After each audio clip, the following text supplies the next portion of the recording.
Romans chapter 13 verses 8 to 10. Love is the fulfillment of the law. Brothers and sisters, owe nothing to anyone, except to love one another.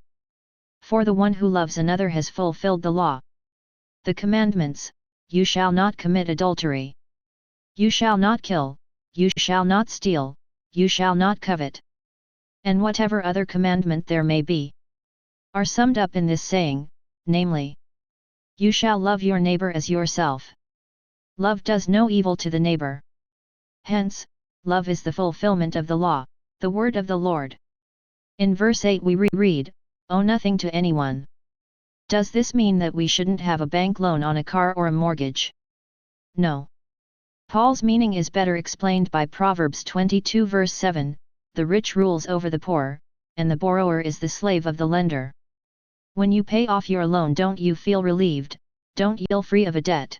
Sure you do, because you are no longer a slave or under an obligation to the lender.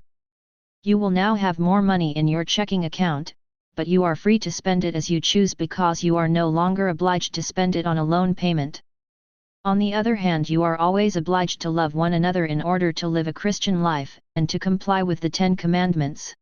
You shall love your neighbor as yourself. Many believe that loving yourself is wrong, but if you don't possess love, how can you give it to others? It's impossible to give something to another if you yourself don't possess it.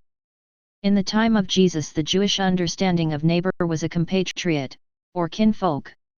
Love of neighbor for Jesus was not limited to the family but was universal in scope. Loving your neighbor is the second greatest commandment, as Jesus pointed out in the Gospel of Mark. Previously in 1 Corinthians chapter 13 4-7, Paul wrote, love is patient, love is kind. It is not jealous, love is not pompous, it is not inflated. It is not rude, it does not seek its own interests, it is not quick-tempered, it does not brood over injury. It does not rejoice over wrongdoing but rejoices with the truth. It bears all things, believes all things, hopes all things, endures all things. If you do these things, your love is the fulfillment of the law. 1 John 5 3-5. For the love of God is this, that we keep His commandments. And His commandments are not burdensome. For whoever is begotten by God conquers the world. And the victory that conquers the world is our faith. Who, indeed, is the victor over the world but the one who believes that Jesus is the Son of God? God is love.